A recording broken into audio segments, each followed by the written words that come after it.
자, 대선에서 치열하게 맞붙었던 안철수 대표가 결국 110일 만에 돌아왔습니다. 그럼 보니까 지금 문재인 대통령은 대통령이 됐고요. 그다음에 2등 했던 홍준표 대표 됐고요. 3등 했던 안철수 대표 또 대표가 됐습니다. 어떻게 보면 5월에 있었던 대선 과정을 다시 보는 듯한 느낌이 드는데 과연 대선이 끝난 뒤에는 누가 승리할 수 있을지, 또 지방선거를 한 1년 가까이 한 10개월 정도 앞두고 있는데 여기에서 승자는 누가 될지 관심이 쏠리고 있습니다. 어제 안철수 대표가 되면서 저녁에 문재인 대통령이 안철수 대표에게 축하 전화를 걸어서 곧 부르겠다 이렇게 얘기를 했다고 하네요. 그렇습니다. 축하 인사죠.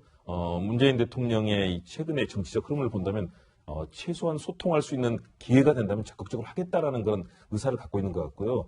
그런 측면에서 특히 이제 이 야당이 다수가 되면서 여러 야당들이 이 다당 형식으로 이제 혼재가 되면서 집권 여당이 소수당이 되고 굉장히 어렵지 않습니까? 이런 속에서 이제는 정기국회에 넘어서 국정감사도 해야죠. 또 개혁입법 해야죠. 예산국회 있죠. 이 험난한 상황을 돌파하기 위해서는 야당의 협력이 절실하다. 특히 국민의당의 도움이 없이는 사실은 아무런 일도 할 수 없는 상황 아니겠습니까? 그런 측면에서 문재인 대통령이 적극적으로 좀 도와달라. 그리고 특히 여야정 협의체도 잘 안 되고 있는데 도와달라. 여기에 대해서 어제 안철수 대표는 당선 연설에도 굉장히 비판적인 얘기를 하겠다라고 얘기했지만 그러나 현재 진행되고 있는 여러 가지 국정 현안에서는 사실은 부딪힐 일이 많다. 네. 여기에 대해서 문재인 대통령이 적극적으로 손을 내밀었고 일단 기본적인 화답은 했지만 그러나 현재 정치 구조상으로 봐서는 앞으로 쉽지 않은 그런 국면이 계속 펼쳐질 것 같습니다. 네, 이 사실 국민의당이 40석이잖아요. 국민의당만 따로 놓고 봐도 사실 한국당이나 그다음에 민주당이 혼자 힘으로 할 수 있는 건 사실 아무것도 없거든요. 그러니까 국민의당이 잘하면 결국 캐스팅 보트 역할을 할 수 있는데 지금까지 흘러나려온 과정을 보면 숫자만 40개지 지금 뭔가를 할 수 있는 그런 지금 상황은 아닌 것 같아요, 국민의당이. 그게 원래 어려운 겁니다. 우리나라에서 제3정당 또는 중도정당이라는 것이 굉장히 어렵고 실험이 성공한 사례도 없고 처음에 좀 해보다가 결국에 양극으로 또 갈라지고 그렇게 됐는데 안철수 대표는 지금 최근에까지도 다당제 굉장히 중요한 국민들의 선택이고 정치 발전이라고 이야기를 했는데 다당제가 성공하려면 정치가 좀 평화로워야 됩니다. 네. 서로 그리고 각 정당 간의 이런 그 정치적 이념이나 노선 차이도 너무 크지 않고 어느 정도 타협과 이제 중화가 가능한 그 정도로 돼야 되고 그리고 그 정부 여당의 그런 뭐 이렇게 지지율이라든가 또 그 정책 드라이브라 이런 것이 너무 일방적이지 않고 어느 정도 이제 말 그대로 협치를 하고 네. 사전에 대화하고 또 협조 구하고 이렇게 돼야 되는데 지금은 안철수 대표가 생각했던 그 국면에서 너무 벗어나가지고, 지지율 격차도 크지만은, 정부가, 그러니까, 중요 정책들을 갖다가 그냥 드라이브를 세게 걸고 있고, 그리고 또, 원래가 안철수 대표하고 문재인 대표하고 또 대통령하고 또, 이게 헤어진 또 과정도 굉장히 늦었지 않습니까? 네. 그런데다가 또, 자유한국당이 야당의 한 일각인데 벌써 이제 선명성 경쟁을 벌이고 있는 상황, 여기다가 만약 어정쩡하게 태도를 취하면은 일부가 오히려 호남 의원들 중심으로 해서 저쪽으로 또 빨려 들어가 버리고 가지고 공중 분해될 수 있는 이런 상황들이기 때문에 전체적인 상황이 본인이 생각했던 다당제를 붙잡고 있기에는 붙잡고 있다가는 어떻게 될지 모르는. 그래서 본인이 원하지 않지만은 결국은 선명 야당이 기치를 내걸고 야당끼리 선명 경쟁을 벌이면서 또 정부 여당 견제하기 위해서 야당끼리 또 협조도 해야 되는.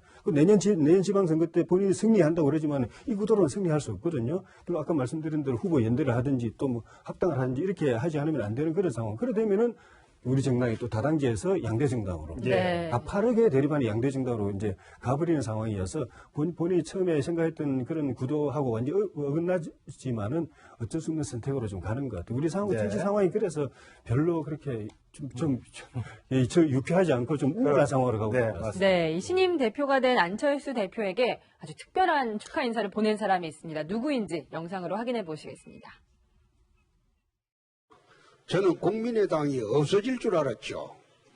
없어질 줄 알았는데 회생을 했으니까 저희 당으로서는 불리한 구도가 아닙니다. 당을 부디 잘 추스려 가지고 수도권에서 모두 후보를 좀 내주시면 저희들이 선거하는 데 큰 도움이 될 것으로 그렇게 생각합니다. 안철수 파이팅입니다. 안철수 파이팅이라고 했는데 지난번 대선 때도 안철수 대표가 문재인 당시 후보의 표를 좀 가져오면 우리 유리하다 저렇게 얘기했었잖아요. 그러니까 홍준표 대표는 민주당 이중대 맨날 이런 표현 많이 써요. 그리고 그랬었죠. 좌파 뭐 저기 무슨 좌파라 그랬죠? 하여튼 얼치기 좌파라 그랬나요?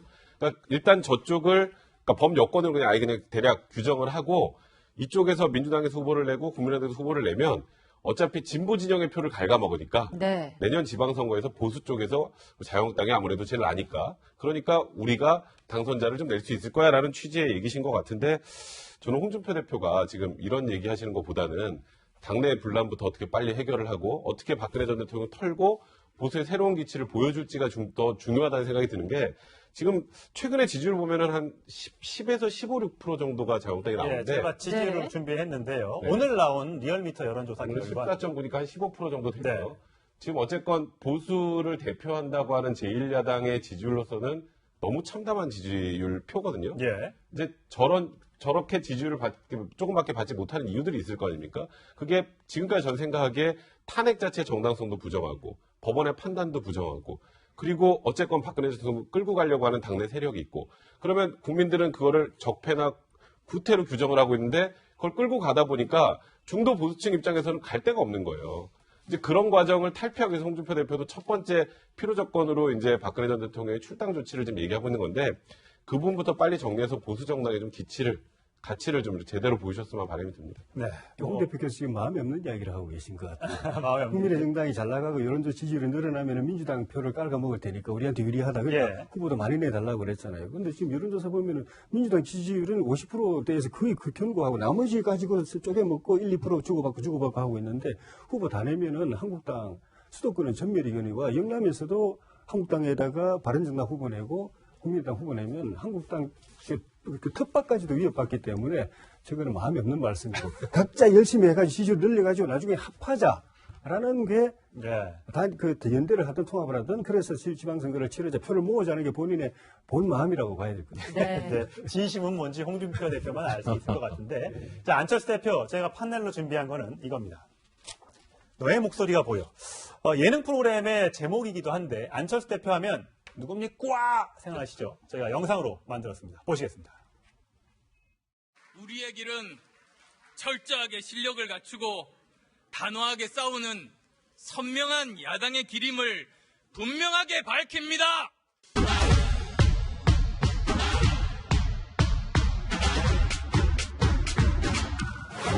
저는 이제 이번 18대 대통령 선거에 출마하겠습니다.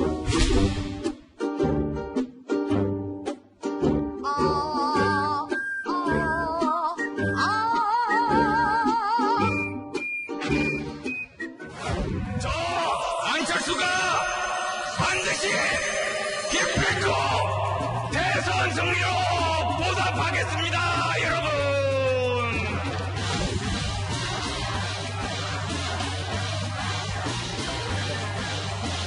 쓰러져 죽을 수 있다는 결연한 심정으로 제2창당의 길, 단단한 대한야당의 길에 나서겠습니다.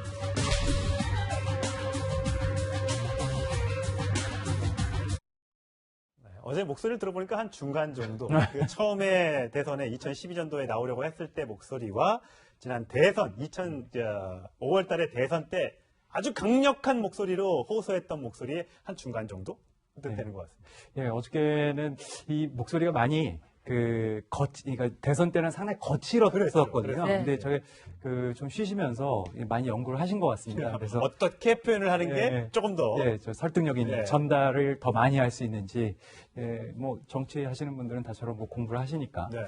네, 어저께 저렇게 전당대회에서 저희하고도 이제 인터뷰도 하고 그러셨는데, 그런데 역시 이제 좀 그 큰 자리에서는 좀 떠시는 것 같긴 하더라고요. 네. 어저께 저희 인터뷰를 하시는데 좀 이렇게 입술이 바르르 떨려서 이게 또 이제 좀 말이 되기도 했는데요. 네. 예.